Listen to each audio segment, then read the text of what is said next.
الحمد لله نحمده ونستعينه ونستغفره ونعوذ بالله من شرور أنفسنا ومن سيئات أعمالنا من يهده الله فلا مضل له ومن يضلل فلا هادي له وأشهد أن لا إله إلا الله وأشهد أن محمدا عبده ورسوله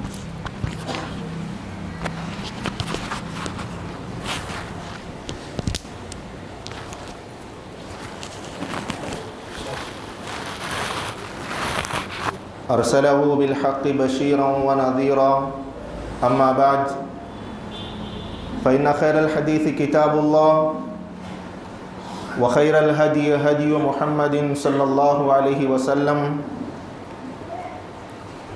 وشر الأمور محدثاتها وكل محدثة بدعة وكل بدعة ضلالة وكل ضلالة في النار.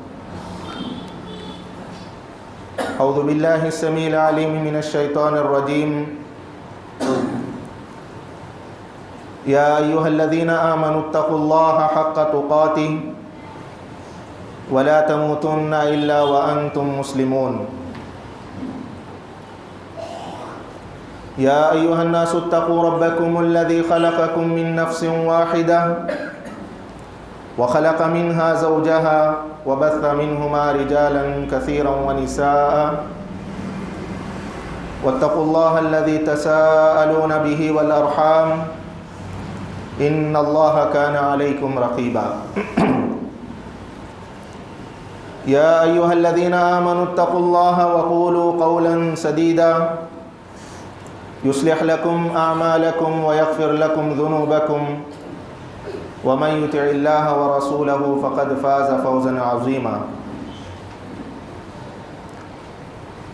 وقال الله تعالى في محكم تنزيله وَلَهُنَّ مِثْلُ الَّذِي عَلَيْهِنَّ بِالْمَعْرُوفِ وَلِلرِّجَالِ عَلَيْهِنَّ دَرَجَةٌ وَاللَّهُ عَزِيزٌ حَكِيمٌ. محترم حاضرین جمعہ، نوجوان ساتھیوں، اللہ رب العالمین کا بے انتہا شکر و احسان ہے، اس کا فضل و کرم ہے جس رب ذوالجلال والاکرام نے مجھے اور آپ کو ایمان جیسی ایک عظیم دولت عطا کیا ہے. دعا کریں اللہ تعالیٰ مرتے دم تک دین پر ہم کو باقی رکھے، ہمارا جب خاتمہ ہو خاتمہ بالخیر ہو. بعدہ لاکھوں کروڑوں انگن درود و سلام کا نزول ہو تمام انبیاء اکرام پر، خصوصاً میرے اور آپ کے آخری نبی اشرف الانبیاء محبوب کبریا جناب محمد الرسول اللہ صلی اللہ علیہ وسلم پر، جنہوں نے اللہ کے دین کو پوری امانت و دیانت داری کے ساتھ ہم تک پہنچایا ہے صلی اللہ علیہ وسلم. اس مختصر سے حمد و صلات کے بعد میں نے آپ کے سامنے قرآن مقدس کی ایک آیت کریمہ پڑھی ہے. حضرات گرامی، میں اور آپ اس بات کو اچھی طرح جانتے ہیں کہ اسلام آنے سے پہلے عرب کی کیا حالت تھی، کس طرح ضلالت و گمراہی میں وہ لوگ ڈوبے ہوئے تھے. انسانیت پوری طرح ختم ہو چکی تھی. ان کے اندر چند ایک گنے چنے اچھائیاں تھیں. سب سے بڑی برائی، سب سے بڑا گناہ شرک ان کے اندر کوٹ کوٹ کر بھرا ہوا تھا. ہر گھر بت تھا جس کی پرستش ہوتی تھی. شرک کے علاوہ بندوں کے حقوق میں بہت ساری کوتاہیاں، بہت ساریاں کمیاں ان کے اندر تھیں. سودی نظام عام تھا. اسی طرح اخلاقی برائیاں بے شمار ان کے اندر موجود تھیں. حضرات گرامی، زمانے جاہلیت میں جو خرابیاں تھیں ان کی جو برائیاں تھیں وہ ایک دو نہیں تھی، بہت ساری برائیاں ان کے اندر تھیں۔ ان تمام خرابیوں برائیوں میں ایک بہت بڑی برائی، ایک بہت بڑی خرابی ان کے اندر یہ تھی کہ اس سوسائٹی میں، اس معاشرے میں عورت کا کوئی مقام، عورت کی کوئی حیثیت نہیں تھی، کوئی عزت، کوئی مقام عورت کا نہیں تھا۔ میرے بھائیوں، اسلام جب آیا، اسلام آنے کے بعد اسلام کی جو پہلی دعوت تھی وہ تو توحید کی تھی ہی، لیکن اس کے علاوہ معاشرے میں، سوسائٹی میں انسان اور انسانیت کو لے کر کے جو خرابیاں تھیں، اور اس میں سب سے بڑی خرابی عورت کا مقام، عورت کی عزت جو پوری طرح ختم ہو چکی تھی، اسلام نے اس کو دوبارہ دلایا۔ میرے بھائیوں، آج کے اس خطبہ جمعہ کے اندر بہت ہی مختصر انداز میں عورت کی حیثیت، اس کا مقام بہت ہی مختصر انداز میں آپ کے سامنے رکھنے کی کوشش کروں گا۔ آپ سب جانتے ہیں کہ دنیا کے اندر فیمنزم، لبرلزم، جو آزادی کا جو نعرہ جو بلند کیا جا رہا ہے، اور آج پوری دنیا کے اندر عورت کو برسر بازار لا کر کے اس کی عزت پامال کی جا رہی ہے، اس کے مقام اور اس کی حیثیت کو جس طرح سے گھٹایا جا رہا ہے، آزادی نسواں اور عورت کی آزادی، عورت کے حقوق مرد کے شانہ بشانہ وہ بھی رہے، جس طرح مرد کے حقوق ہیں عورت کے بھی حقوق ہونے چاہیے، یہ سارے نعرے، کھوکھلے نعرے لگا کر کے پوری دنیا کے اندر عورت کو گھر سے مارکیٹ تک لا کر کے، بازار میں لا کر کے اس کی عزت، اس کا احترام، اس کا وقار جو مجروح کیا جا رہا ہے۔ میرے بھائیوں، اسلام نے جو مقام عورت کو دیا ہے، اسلام نے جو عزت عورت کو عطا کی ہے، اس کو سمجھنے کے لیے دوسرے مذہبوں کو دیکھنا ضروری ہے۔ یہودیوں کے اندر عورت ذات کو ناپاک، اس کا وجود ناپاک سمجھا جاتا تھا، مطلب اس کا وجود، اس کا رہنا ہی ناپاک ہے۔ یہودی لوگ یہ سمجھتے تھے کہ دنیا کے اندر جو مصیبتیں آتی ہیں وہ عورت کی وجہ سے آتی ہیں، اور ان کا سوچنا یہ تھا کہ حضرت آدم علیہ السلام کو جنت کے اندر بہلا پھسلا کر کے پھل کھانے پر مجبور کرنے والی اگر کوئی تھی تو وہ عورت حوا تھی، جبکہ بات ایسی نہیں ہے۔ قرآن میں اللہ تعالیٰ بیان فرماتا فَأَزَلَّهُمَا الشَّيْطَانُ، شیطان سنگل آ کر کے حوا کو نہیں بہکایا، یا سنگل آ کر کے حضرت آدم علیہ السلام کو گمراہ نہیں کیا، فَأَزَلَّهُمَا کہتا اللہ تعالیٰ دونوں کو گمراہ کیا، دونوں کو بہکایا شیطان نے۔ لیکن یہودیوں کا یہ ماننا ہے، ان کا یہ کہنا ہے کہ یہ جو مصیبتیں ہیں، یہ جو پریشانیاں ہیں وہ عورت کی وجہ سے، اور عیسائیوں کا بھی نظریہ وہی ہے، ان کی سوچ بھی وہی ہے کہ عورت ذات گناہوں کی جڑ ہے، عیسائیوں کا یہ کہنا۔ ہندو دھرم کی اگر بات کریں تو ان کے اندر بھی میرے بھائیوں عورت کا کوئی عزت، عورت کی کوئی عزت و احترام نہیں ہے۔ ان کی کتابوں میں، ان کے مذہب میں عورت کا مخصوص طریقے سے، مخصوص طرح سے، حقوق کے اعتبار سے کوئی تذکرہ نہیں ہے۔ اتنا ملے گا بیوی کے حیثیت سے یا ماں کی حیثیت سے۔ اور ہندو مذہب کے اندر عورت کے بارے میں یہ تصور ہے کہ اس کے لیے صرف اپنے شوہر کی فرما برداری اتنا ہی لازم ہے، وہ اگر اتنا کر لے گی تو اس کے لیے کافی۔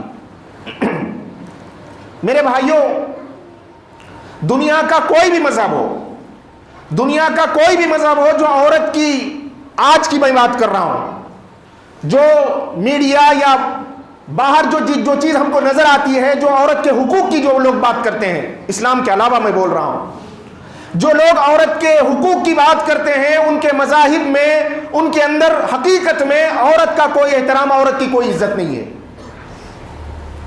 اور آپ کو یہ جان لینا چاہیے کہ آزادی کا نعرہ دے کر کے خواتین کو نوکریوں پر ایئر ہوسٹس بنا کر کے فیکٹریوں میں کام کرنے پر باہر جو مارکیٹ میں لانچ کیا گیا ایک پروڈکٹ کی طرح، اس سے زیادہ کچھ بھی نہیں ہے۔ دنیا کے اندر جتنے بھی کرائم ہوتے ہیں، ایک آدمی اپنی حواس اپنی لذت کو پوری کرے، بے حجاب کر کے، عورت کے لباس کو چھوٹا کر کے، آزادی کا نعرہ دے کر کے، حقوق کی بات کر کے، عورت کو بازار میں لا کر کے جس طرح سے اس کی عزت اچھالی جا رہی ہے اور جس طرح سے اس کی عزت اچھالی گئی میرے بھائیوں وہ ہماری آنکھوں کے سامنے۔ میں آپ کو ایک بات بتاتا چلوں کہ زمانے جاہلیت کے اندر خواتین کے اندر، عورتوں کے اندر جو بے پردگی ہوتی تھی وہ بہت کم لیول کی بے پردگی تھی، وہ معمولی بے پردگی ہوا کرتی تھی۔ اللہ تعالیٰ نے قرآن مقدس کے اندر 7 جگہوں پر پیارے نبی جناب محمد الرسول اللہ صلی اللہ علیہ وسلم نے تقریباً 70 سے زیادہ احادیث کے اندر پردے کی اہمیت کو پیارے نبی صلی اللہ علیہ وسلم نے واضح کیا ہے۔ زمانے جاہلیت میں حجاب کا حکم آنے سے پہلے، پردے کا حکم آنے سے پہلے ان کی بے پردگی بہت کم لیول کی تھی۔ اللہ تعالیٰ نے منع کیا مومنہ عورتوں کو، بالخصوص ازواج مطہرات کو، یا ایھا النبی قل لازواجک وبناتک ونساء المؤمنین یدنین علیہن من جلابیبہن ذلک ادنی ان یعرفن فلا یؤذین۔ اللہ نے، آپ ذرا سوچ کر کے دیکھیں، صحابہ کرام رضوان اللہ تعالی علیہ مجمعین کو قل للمؤمنین یغضوا من ابصارہم، مومنوں کو بھی حکم دیا گیا۔ مومنوں میں سب سے پہلا خطاب صحابہ سے، عورتوں میں خطاب پیارے نبی جناب محمد الرسول اللہ صلی اللہ علیہ وسلم کے ازواج امہات المؤمنین سے کہ وہ پردہ کریں، وہ حجاب کریں۔ میں بات یہ بتلا رہا تھا کہ اس وقت جو بے حجابی، جو بے پردگی تھی وہ کم لیول کی تھی۔ میرے بھائیوں آج جو بے پردگی ہے، آج سوسائٹی اور معاشرے کے اندر جو بے پردگی ہے وہ اس زمانے کے مقابلے میں، اس ٹائم کے مقابلے میں بہت زیادہ ہے۔ اس ٹائم اگر 10% ہے تو اب 100% بے پردگی، بے حجابی۔ میرے بھائیوں یہ لوگ حقوق کی بات کرتے ہیں، عورت کی عزت کی بات کرتے ہیں۔ اسلام نے جو مقام، جو مرتبہ عورت کو دیا ہے، یہ بات یاد رکھیں کہ کسی بھی عورت کی حیثیت اس کی زندگی میں 4 طرح سے ہوتی ہے، 4 طرح سے اس کی حیثیت ہوتی ہے۔ سب سے پہلے وہ بیٹی بن کر کے آتی ہے۔ کسی کے یہاں کوئی لڑکی پیدا ہوتی ہے تو وہ اپنے والدین، اپنے ماں باپ کے لیے بیٹی کہلاتی ہے۔ یہی بیٹی عرب زمانے جاہلیت میں، اسلام سے پہلے کسی کے گھر ہوتی، یہی بیٹی کسی کے گھر میں جب جنم لیتی ان کے لیے شرم کی بات ہوتی، وہ لوگ غصے میں آ جاتے، جبکہ ان کو یہ معلوم تھا کہ اولاد کی پیدائش کے لیے لڑکی کا ہونا ضروری ہے، لیکن اس کے باوجود بیٹی کا پیدا ہونا ان کے لیے شرم کا باعث تھا۔ قرآن مجید میں اللہ تعالیٰ بیان فرماتا ہے وَإِذَا بُشِّرَ أَحَدُهُمْ بِالْأُنْثَىٰ ظَلَّ وَجْهُهُ مُسْوَدًّا وَهُوَ كَظِيمٌ۔ کوئی بھی جب انہیں یہ خوشخبری ملتی، جب یہ بات انہیں بتائی جاتی ان میں سے کسی ایک کو کہ ہاں تمہارے یہاں لڑکی پیدا ہوئی ہے، میرے بھائیوں ظَلَّ وَجْهُهُ مُسْوَدًّا وَهُوَ كَظِيمٌ، اس کا چہرہ ماند پڑ جاتا، مطلب پھیکا پڑ جاتا، خوشی نہیں چہرے پہ۔ وَهُوَ كَظِيمٌ، اندر ہی اندر غصے میں پکا ہوا، تپا ہوا۔ بیٹی کی پیدائش، میرے بھائیوں جس معاشرے میں بیٹی کا جنم لینا اس قدر بھیانک تھا اور خود باپ ایسا تصور کرتا تھا، دل ہی دل میں غصے میں آ جاتا، اس کا چہرہ پھیکا پڑ جاتا۔ اور صرف اتنا ہی نہیں، یتوارا من القوم من سوء ما بشر بہ، قوم سے، لوگوں سے منہ چھپا کر کے پھرتا۔ ایمسکو علی ہون ام یدسو فی التراب، 2 ہی خیال اس کے ذہن میں آتے، اب یہ ذلت کے ساتھ اس کو لے کر کے زندگی گزارنا یا اسے زندہ دفن کر دینا۔ ذرا سوچئے میرے بھائیوں اس معاشرے کا لیول کیسا تھا۔ عورت کو لے کر کے، بیٹی کو لے کر کے ایک باپ اپنے دماغ میں، اپنے دل و دماغ میں یہ فکر لے کر کے رہتا کہ اس بچی کو لے کر کے میں اس مصیبت کے ساتھ یا اس ذلت کے ساتھ زندہ رہوں یا اسے زندہ دفن کر دوں، یہی سوچتے ہوئے وہ رہتا. اور کئی ایک آپ نے سنا ہے اپنی بچیوں کو زندہ درگور کر دیتے تھے، زندہ دفنا دیتے تھے اپنی بچیوں کو. قرآن مقدس میں اللہ تعالیٰ اسی بات کو بیان فرماتا ہے وَإِذَا الْمَوْءُودَةُ سُئِلَتْ بِأَيِّ ذَنبٍ قُتِلَتْ. بروز محشر زندہ درگور کی ہوئی لڑکیاں، چاہے آج کے دور میں، آج کے سوسائٹی میں اگر کوئی لڑکیوں سے نفرت کرتے ہوئے معاشرے میں کسی کے یہاں بیٹیاں زیادہ پیدا ہو رہی ہیں، بچیوں کی پیدائش زیادہ ہو رہی ہے، ہمارے چہرے اتر جاتے ہیں. لوگ یہ سمجھتے ہیں کہ بیٹی پہلی بیٹی نہیں ہونا، ایک سے زائد بیٹی اگر کنٹینیو ہونے لگے آدمی بولنے کے لیے بھی شرماتا ہے. میرے بھائیوں، اسلام نے جو عزت بیٹی کے حوالے سے، جو مقام، جو مرتبہ دیا، اللہ اکبر. زمانے جاہلیت کے اندر ایسا تصور کہ آدمی زندہ دفن کر دیتا. الا ساء ما يحكمون. کیا کیا سوچ لیے پھرتے ہیں یہ لوگ، کیا ہو گیا ان کو؟ اللہ تعالیٰ اس بات کو بیان کرتا ہے الا ساء ما يحكمون. لیکن اسلام نے بیٹی کی حیثیت سے جو مقام، جو رتبہ دیا، پیارے نبی جناب محمد الرسول اللہ صلی اللہ علیہ وسلم حدیث میں بات بیان فرماتے ہیں من کان لہ ثلاث بنات. جس کے 3 بیٹیاں ہوں. ہم میں سے بہت سارے صاحب اولاد ہوں گے.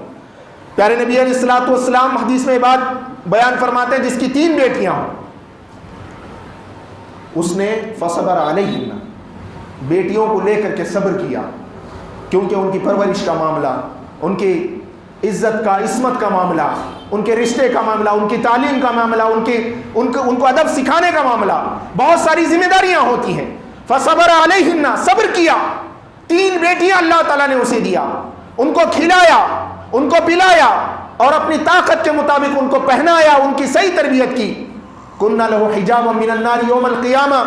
اس کا جو مقام ہے، اس کا جو بدلہ ہے، پیارے نبی صلی اللہ علیہ وسلم فرماتے ہیں کل قیامت کے دن یہی لڑکیاں جہنم کی آگ سے آڑ بنیں گی، پردہ بنیں گی. میرے بھائیوں، ایک وہ دور دیکھیں اور آج سوسائٹی میں اپنے آپ میں خود مسلم معاشرے پر اگر ہم نظر ڈال کر کے دیکھیں، بہت سارے لوگ یہ سمجھتے ہیں کہ بار بار مطلب 1 سے 2 3 بیٹیاں ہو گئے، ابارشن کراؤ یا عورت پہ الزام ڈالو. بہو کو جو لے کر کے آئے، جو لڑکی کو لے کر آئے، کنٹینیو لڑکیاں ہو رہی ہیں، بیٹا نہیں ہو رہا ہے، گھروں میں شوہر ناراض، لڑائیاں اور آپس میں تعلقات خراب. میرے بھائیوں، پیارے نبی صلی اللہ علیہ وسلم نے حدیث میں یہاں تک بات بیان فرمائی. ایک اور روایت میں اگر کسی کی 2 لڑکیاں ہوں، 3 بیٹیوں کی بات ہے، اگر کسی کی 2 لڑکیاں ہوں، اس نے ان کی صحیح تعلیم و تربیت کی. من کان جاریتین من آل جاریتین حتی تبلغا.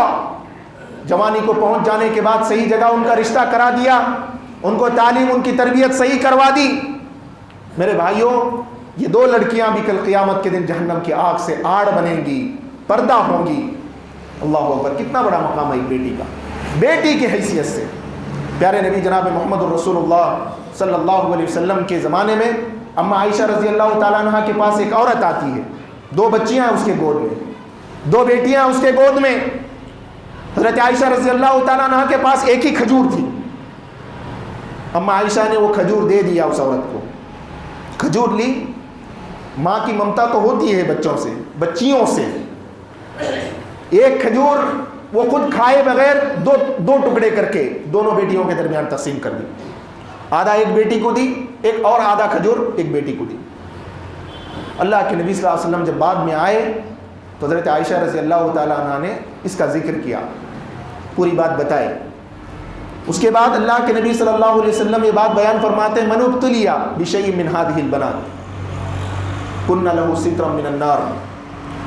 دیکھو، ان لڑکیوں کی وجہ سے اگر کوئی شخص آزمائش میں مبتلا کیا جاتا ہے اور وہ اس پہ صبر کرتا ہے، آزمائش یہی ہے کہ آدمی یہ سمجھتا ہے کہ بیٹی ہو گئی، لڑکی ہو گئی، بھائی بہت سارے ٹینشن، بہت ساری ذمہ داریاں.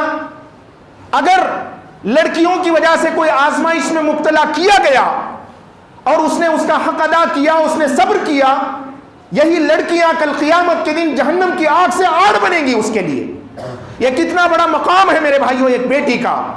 آپ ذرا اندازہ لگا کر کے دیکھیں، جہنم کی آگ کوئی برداشت نہیں کر سکتا، جہنم کی آگ کے بارے میں ہم تصور بھی نہیں کر سکتے، ہم سوچ بھی نہیں سکتے، لیکن یہی لڑکیوں کی تعلیم، تربیت اور ان کو کھلانا پلانا، ان کی پرورش کرنا، ان کو دل سے قبول کرنا، اسلام یہ بتاتا ہے کہ ان کا مقام اتنا ہے، اتنا بڑا ہے کہ کل قیامت کے دن جہنم کی آگ سے وہ آڑ بنے گی۔ میرے بھائیوں، یہ بیٹی کی حیثیت ہے، اور جس گھر میں لڑکی پیدا ہوتی ہے، ماں باپ کے اور اگر اولاد ہوں تو وہ بہن کہلاتی ہے، وہ کسی کی بہن کہلاتی ہے، بہن ہونے کے ناطے بھی اس کی حیثیت بہت بڑی ہے۔ آپ جانتے ہیں کہ زمانے جاہلیت میں اور دوسرے مذاہب میں اور خود آج کل ہم مسلمانوں میں بھی یہ لڑکیوں کو وراثت، جائیداد دینے کا جو معاملہ ہے، حق ان کو دینے کا جو معاملہ ہے، میرے بھائیوں، وہ آج بہت کم لوگ اس کے بارے میں سوچتے ہیں۔ حالات ایسے ہو چکے ہیں کہ لوگ یہ سمجھتے ہیں کہ بیٹی کو جائیداد میں اس کی شادی کے ٹائم پر جو کر کو دیے وہ مل گیا اسے۔ اسلام کا جو طریقہ ہے وراثت کا، جائیداد کی تقسیم کا، میرے بھائیوں الا ماشاءاللہ بہت کم لوگ اس کو فالو کر رہے ہیں، بہت کم لوگ اس کو فالو کر رہے ہیں۔ بہت ساری جگہوں پر بیٹیوں کو حق نہیں مل رہا، جائیداد میں باپ کی طرف سے یا بھائیوں کی طرف سے، باپ کا انتقال ہو گیا، اس کی جائیداد تقسیم ہونا، کون تقسیم کرنا؟ گھر کے لڑکے، بیٹے، بھائی، وہ اپنی بہنوں کو اس کا حق صحیح طور پر نہیں دے رہے۔ بہت ساری جگہوں پر بہت سارے ایسے معاملات ہیں۔ میرے بھائیوں، بیٹی کو تو جائیداد کا حق ملے گا ہی، یوصیکم اللہ فی اولادکم للذکر مثل حظ الانثیین، لڑکے کے مقابلے میں لڑکی کو کیا ملنا اللہ تعالیٰ نے اس کو طے کر دیا، یہ فکس ہے۔ لیکن بہن کی بات ہے، بہن کا جو مقام ہے، قرآن کریم میں اللہ تعالیٰ فرماتا ہے وَإِن كَانَ رَجُلٌ يُورَثُ كَلَالَةً أَوْ امْرَأَةٌ وَلَهُ أَخٌ أَوْ أُخْتٌ فَلِكُلِّ وَاحِدٍ مِّنْهُمَا السُّدُسُ فَإِن كَانُوا أَكْثَرَ مِنْ ذَلِكَ فَهُمْ شُرَكَاءُ فِي الثُّلُثِ مِنْ بَعْدِ وَصِيَّةٍ يُوصَى بِهَا أَوْ دَيْنٍ، اگر کوئی آدمی، ایسا آدمی یا ایسی عورت، اس کی جائیداد تقسیم ہو رہی ہے، اس کے نہ کوئی ماں باپ ہے نہ کوئی اولاد ہے، کوئی بھی نہیں، اس کے ماں باپ بھی نہیں، اس کی اولاد بھی نہیں، مطلب لڑکے لڑکیاں نہیں ہیں، لیکن جو آدمی مر چکا ہے اس کی ایک بہن ہے، ایک بھائی ہے، اگر بہن کی بات ہے، میرے ماں باپ نہیں، میری اولاد نہیں، میری بہن ہے، میری اگر بہن ہے، اسلام یہ کہتا ہے کہ اگر ایک بھائی ایک بہن ہے تو جائیداد کا چھٹا حصہ ان کو ملے گا۔ آج بیٹیوں کو حق نہیں مل رہا، بہنوں کو تو دور کی بات ہے، گھر کی بچیوں کو، بیٹیوں کو جائیداد میں صحیح طور پر ان کا حصہ ان کو نہیں دیا جا رہا ہے۔ میں یہ بات بتا رہا تھا کہ اسلام نے عورت کا جو مقام، اس کی جو عزت، اس کا جو احترام، اس کی جو حیثیت بیان کی ہے، اگر آپ بیٹی ہونے کی حیثیت سے دیکھیں تب بھی اس کا مقام ہے، بہن ہونے کی حیثیت سے دیکھیں تب بھی اس کا مقام ہے۔ اور جو تیسری حیثیت ہے بیوی کے اعتبار سے، جب کسی کے ہاں اس کا بیاہ ہو جاتا، اس کا نکاح ہو جاتا ہے، میرے بھائیوں وَمِنْ آيَاتِهِ أَنْ خَلَقَ لَكُم مِّنْ أَنفُسِكُمْ أَزْوَاجًا لِتَسْكُنُوا إِلَيْهَا وَجَعَلَ بَيْنَكُم مَّوَدَّةً وَرَحْمَةً، ایک مرد اور عورت کے لیے نکاح کو ایک عہد، ایک مضبوط عہد اس کو بتایا گیا۔ ایک عورت جب نکاح کر کے جاتی ہے، لِتَسْكُنُوا إِلَيْهَا وَجَعَلَ بَيْنَكُم مَّوَدَّةً وَرَحْمَةً، ایک مضبوط، ایک بہترین رشتہ اس کو بتایا گیا، اور اس سے بڑھ کر کے ہن لباس لکم وانتم لباس لہن، یعنی مرد عورت، میاں بیوی دونوں کے لیے ایک دوسرے کے عیب کو چھپانے کا ذریعہ اور ایک دوسرے کے زندگی گزارنے کے ساتھی، بیوی ہونے کی حیثیت سے اس کا جو مقام ہے، اس کا جو مرتبہ ہے، پھر وہ ایک الگ لیول کا ہے۔ اور بیوی کے بعد اس کے یہاں جب کوئی اولاد ہو تو چوتھے نمبر پر ماں کی حیثیت سے اس کا جو مقام ہے، اس کا جو مرتبہ ہے، اسلام نے بتایا۔ میرے بھائیوں، مجھے اس کو واضح کرنے کی ضرورت نہیں۔ اللہ کے نبی صلی اللہ علیہ وسلم کے پاس ایک صحابی رسول آئے، انہوں نے پوچھا کہ لوگوں میں سب سے زیادہ حسن سلوک کے حقدار کون ہے؟ پیارے نبی صلی اللہ علیہ وسلم نے فرمایا تمہاری ماں۔ اس نے کہا پھر کون؟ پیارے نبی نے فرمایا کہ تمہاری والدہ، تمہاری ماں۔ پھر اس نے کہا پھر کون؟ پیارے نبی علیہ الصلوۃ والسلام نے فرمایا تمہاری والدہ تمہاری ماں. 3 مرتبہ اللہ کے نبی صلی اللہ علیہ وسلم نے ماں کے درجے کو آپ نے بیان کیا. دنیا کے اندر لوگوں میں حسن سلوک کے سب سے زیادہ حقدار اگر کوئی ہے تو وہ ماں ہے، اور ماں عورت ہوتی ہے. یہ عورت کا مقام اور مرتبہ ہے میرے بھائیو. چوتھے نمبر پر جب پھر اس نے پوچھا پھر کون، اللہ کے نبی صلی اللہ علیہ وسلم نے فرمایا کہ تمہارا باپ. اس کے کئی وجوہات ہیں. ایک ماں کا جو مقام ہے، ایک عورت کا جو مقام ہے، اس کے کئی وجوہات ہیں. 9 ماہ تک پیٹ میں بچے کو لیے رہنا، اس کی تکلیف کو برداشت کرنا، ولادت کے بعد دودھ پینا، دودھ پلانے کے ایام کو جھیلنا، راتوں کی نیند، بچے کی پرورش میں جو ماں کا جو کردار ہوتا ہے وہ باپ کا اتنا کردار نہیں ہوتا. کئی ایک وجوہات ہیں. ان وجوہات کی بنا پر ماں کا جو مقام ہے، ماں کا جو مرتبہ ہے، اتنا بڑا بیان کیا گیا ہے. میرے بھائیوں، اسلام نے عورت کی حیثیت جو بیان کی ہے کتاب و سنت کے اندر، چاہے وہ بیٹی ہو، چاہے وہ کسی کی بہن ہو، چاہے وہ بیوی ہو، چاہے وہ ماں ہو، اسلام نے جو عورت کا مقام بیان کیا ہے، دنیا کا کوئی مذہب، کوئی مسلک، کوئی دھرم اس طرح عورت کی حیثیت کو، عورت کے مقام کو بیان نہیں کیا.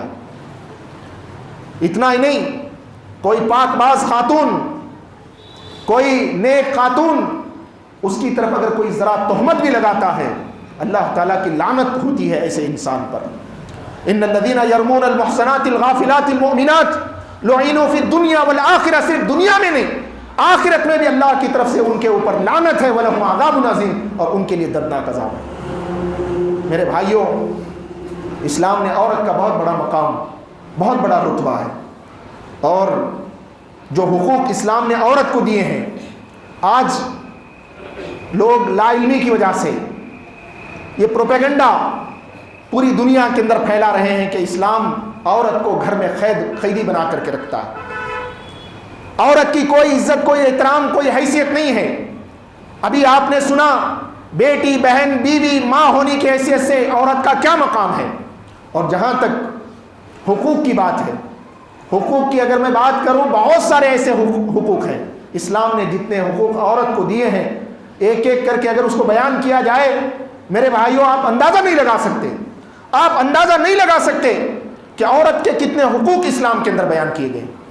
اور آج یہ پروپیگنڈا اسلام کے تعلق سے، مسلمانوں کے تعلق سے، کہ مسلمان خواتین ان کو قیدی بنا کر کے گھروں میں جکڑ کر کے رکھا جاتا ہے. نہیں میرے بھائیوں، عزت کا جو تحفظ اسلام کے اندر ہے، عصمت کا، عزت کا، عفت کا، میرے بھائیوں آپ خود ہی اندازہ لگائیں کہ ایک بے خبر، ایک پاک باز، ایک مومن عورت کے اوپر ذرا بھی اگر تہمت کی کوئی بات کرتا ہے، اللہ تعالیٰ نے عذاب کی، لعنت کی بات کی ہے ایسے شخص کے اوپر. اسلام یہ چاہتا ہے کہ عورت باحیا بن کر کے، عزت دار بن کر کے گھر میں شان و شوکت کے ساتھ ایک ملکہ بن کر کے رہے. کوئی بھی خاتون، کوئی بھی عورت پردے کے ساتھ گھر میں اگر گھر میں رکی رہتی ہے، وقرن فی بیوتکن، اللہ نے یہ بات بیان کیا عورتوں کے بارے میں، یہ تو مقام تمہارا ہے ہر اعتبار سے. جو ملنا ہے، جو حقوق ملنے ہیں، وہ سارے حقوق اسلام نے عورتوں کو دیے ہیں. اس سے ہٹ کر کے جو گھر میں رکنے کی جو بات ہے، گھر میں جو ٹہرنے کی بات ہے، اس میں اس کا وقار ہے. والمرأة راعیة فی بیت زوجها، گھر کی ملکہ بنایا عورت کو اسلام نے. وہ اپنے شوہر کے گھر کی حفاظت کی ذمہ دار ہے. اس کے اوپر ذمہ داری اسلام نے ڈالا ہے. اس کے جو کام کے جو طریقے ہیں، وہ گھر میں رہ کر کے اپنے گھر کو جنت بنائے، اپنے اولاد کی صحیح تربیت کرے، اپنے شوہر کی، اپنے عزت کی حفاظت کرے، اپنے شوہر کے مال کی حفاظت کرے، اور اپنے اولاد کی صحیح تربیت کرے. اس کے لیے اس کے لیے بہت بڑا مقام ہے. اللہ کے نبی جناب محمد الرسول اللہ صلی اللہ علیہ وسلم حدیث میں بات بیان فرماتے ہیں کہ جو عورت 5 وقت کی نماز پڑھتی ہے، ماہ رمضان کے روزے رکھتی ہے، شوہر کی اطاعت کرتی ہے، شوہر کی فرما برداری کرتی ہے، اللہ اور اللہ کے رسول صلی اللہ علیہ وسلم کی اطاعت کرتی ہے، جنت کے سارے دروازے اس کے لیے اوپن ہیں. سارے دروازے اللہ تعالیٰ اس کے لیے اوپن کرے گا. اور کیا مقام چاہیے میرے بھائیوں ایک عورت کے لیے؟ گھر میں اگر وہ رہتی ہے، نماز روزے کی پابندی کرتی ہے، گھر میں رکی رہتی ہے، اس میں اس کا مقام ہے، اس میں اس کی عزت ہے.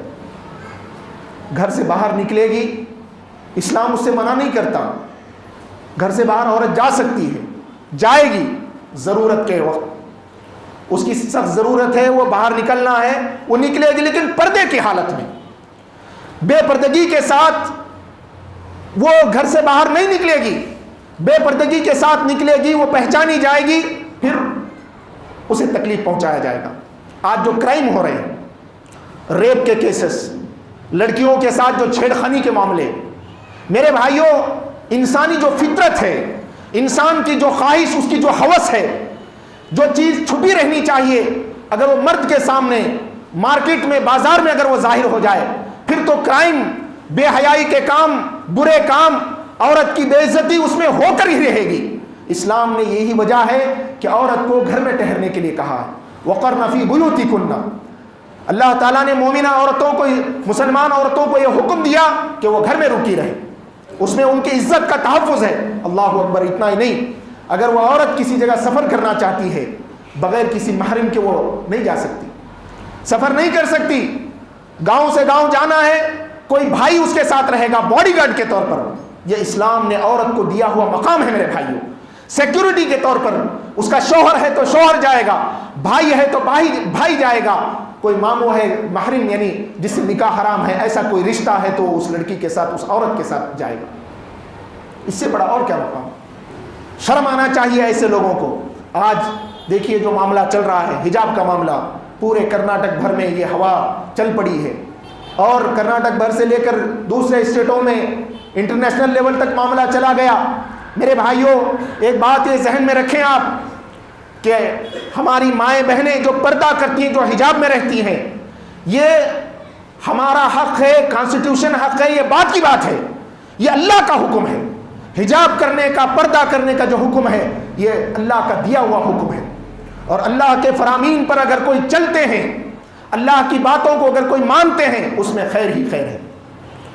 آپ دیکھ سکتے ہیں پوری دنیا کے اندر جتنے بھی کمپنی ہیں، جتنے بھی کمپنیاں ہیں، فیکٹریز ہیں، جہاں پہ لڑکیاں کام کرتی ہیں، بے پردگی کے ساتھ جاتی ہیں، کتنے ایسے واقعات میرے بھائیوں بیان سے باہر ہیں، کتنے ایسے واقعات ان کے عزتوں کے ساتھ کھیلا گیا۔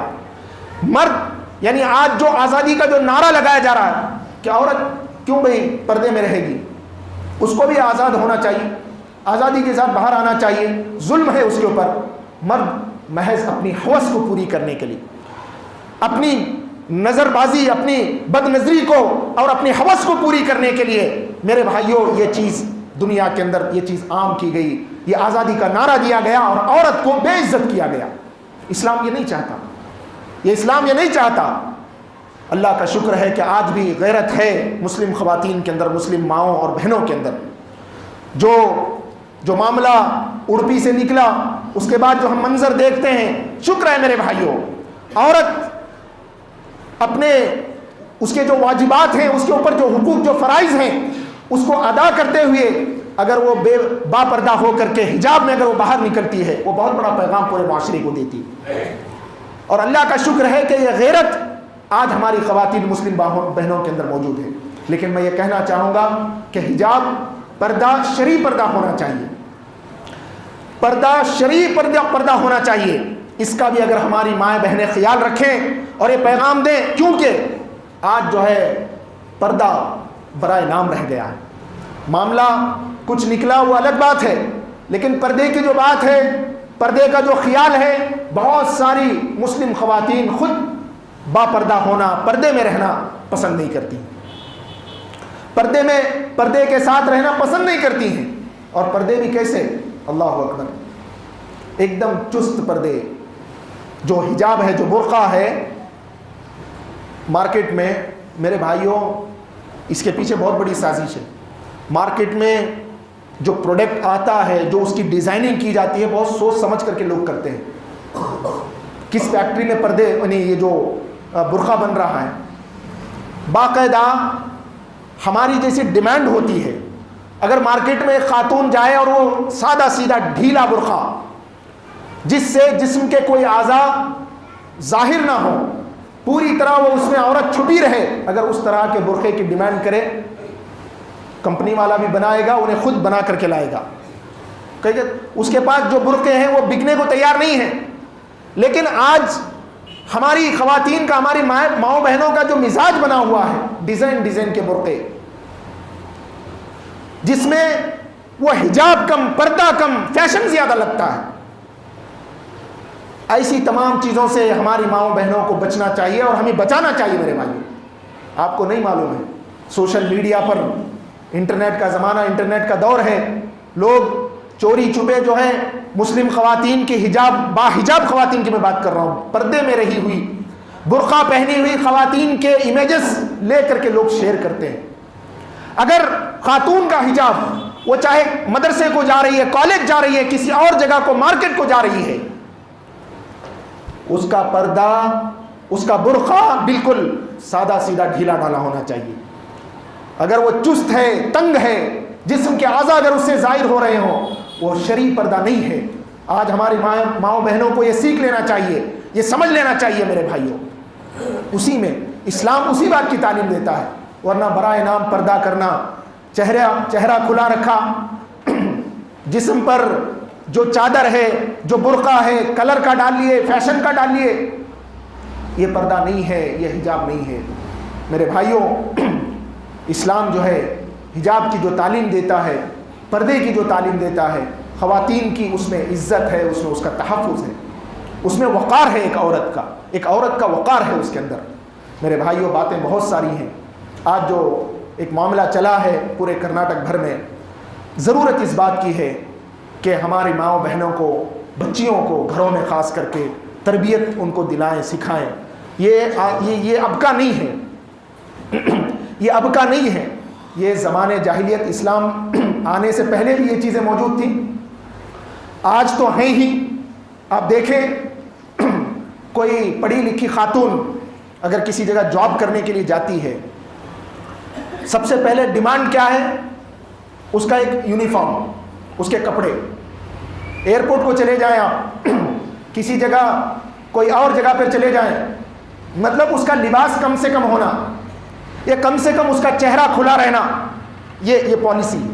اور آج یہی پالیسی کالجوں میں، باقاعدہ اسکولوں میں اپنانے کی کوشش کی جا رہی ہے. میں یہاں ایک بات بتانا چاہتا ہوں میرے بھائیوں، یہ جو معاملہ چلا ہے، آج ہم لوگ شادی بیاہ میں، دوسرے چیزوں میں بے فضول پیسہ خرچ کرتے ہیں.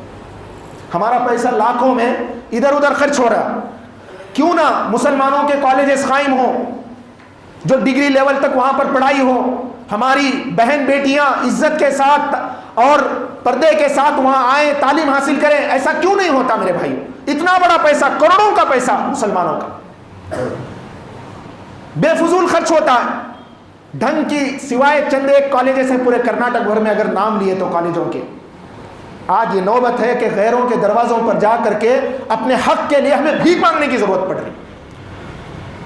آزادی کی بات، ہمارے سمویدھان کی بات کرنی پڑ رہی. ہائی کورٹ سے سپریم کورٹ باقاعدہ ٹال مٹول. میرے بھائیوں، غیر مسلم جن کے دلوں میں اسلام کی محبت نہیں ہے، اس کے پیچھے ان کی وہ سازشیں ہیں کہ ان کو کسی بھی طرح سے بے پردہ کیا جائے. یونیفارم کے نام پر جو لڑکیاں ہیں، میں آپ کو بتا دوں، وہ لڑکیاں باقاعدہ یونیفارم پہن کر کے آئی. ہر کالج میں یونیفارم پہن کر ہی جاتی ہیں.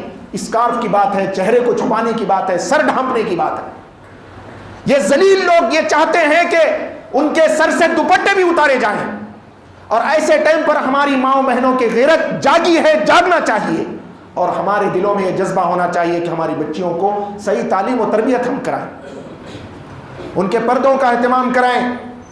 ماؤں سے گزارش ہے، خواتین جو ہے اپنی بچیوں کو عید کے موقع پر جو ڈریس خریدتے ہیں، میری بات بہت لمبی ہو رہی ہے، یہ سب چھوٹی چھوٹی چیزیں نہیں ہیں. ابتدا سے اس کا خیال رکھنا بہت ضروری ہوتا ہے. ایک دم ڈیزائن کے فیشنیبل چمکتے ہوئے کپڑے عید کے ٹائم پر چھوٹی بچیوں کو، 5 سال کی، 6 سال کی، 7 سال کی، ابھی کیا چھوٹی بچی ہے، پوری طرح ایک دم ڈیزائنیبل کپڑے پہناتے ہیں. بچی جو ہے اسی طرف اس کا دماغ بڑھتے چلے جاتا. پہلے ہی سے اس کے دماغ میں ڈالنا اسلام کے بارے میں، عزت کے بارے میں، پردے کے بارے میں بچی کو پہلے سے سمجھاتے رہنا.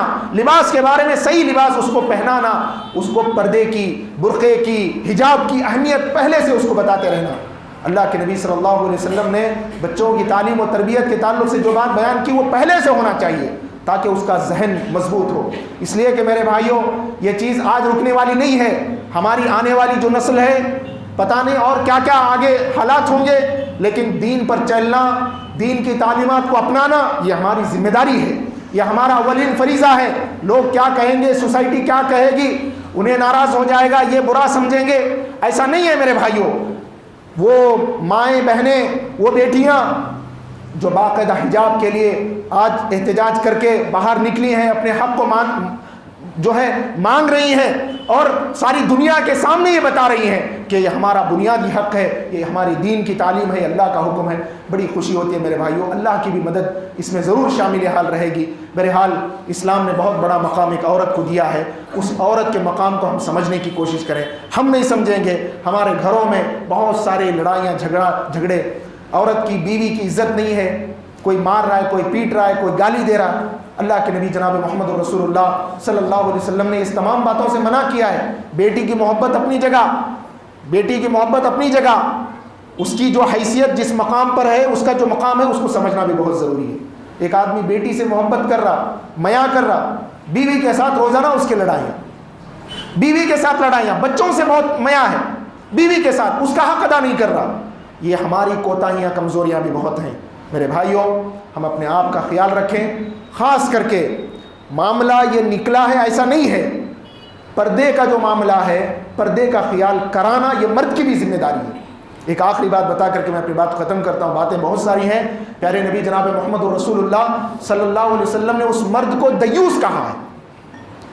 دیوس جو اپنی بیوی کو بے پردہ گھماتا ہے، بے پردہ لے کر کے پھرتا.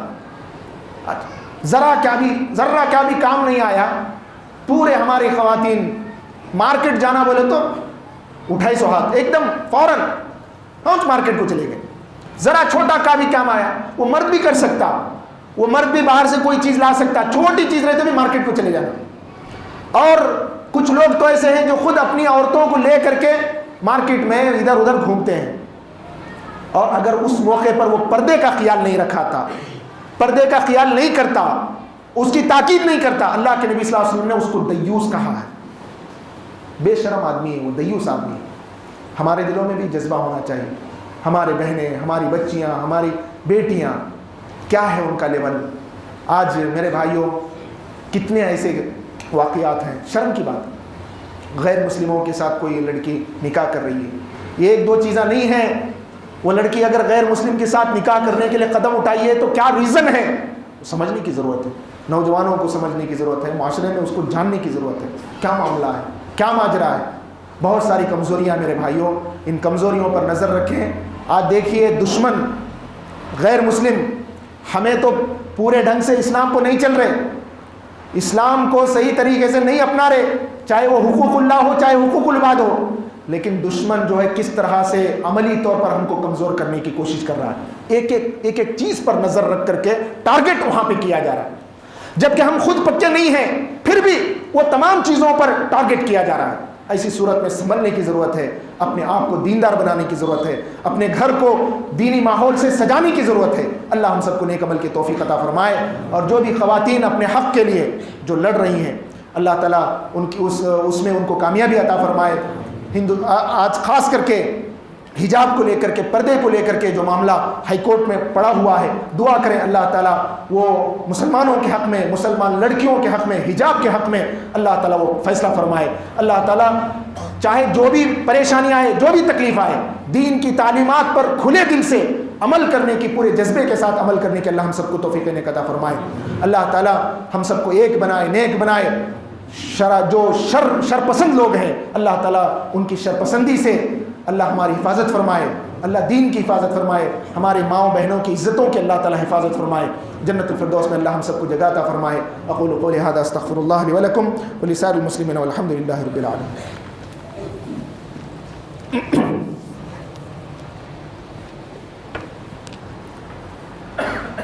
الحمد للہ نحمده ونستعینه ونستغفره ونعوذ بالله من شرور انفسنا ومن سیئات اعمالنا.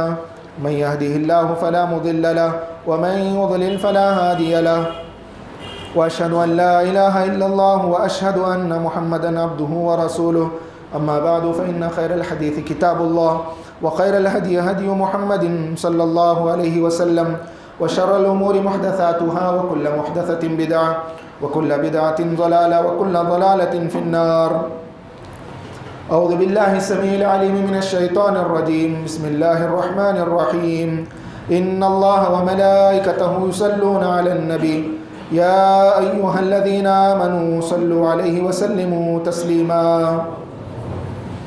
اللهم صل على محمد وعلى آل محمد كما صليت على إبراهيم وعلى آل إبراهيم إنك حميد مجيد. اللهم بارك على محمد وعلى آل محمد كما باركت على إبراهيم وعلى آل إبراهيم إنك حميد مجيد. عباد الله رحمكم الله، إن الله يأمركم بالعدل والإحسان وإيتاء ذي القربى وينهى عن الفحشاء والمنكر والبغي يعظكم لعلكم تذكرون. اذكروا الله يذكركم وادعوه يستجب لكم ولذكر الله تعالى أعلى وأعز وأجل وأهم وأكبر.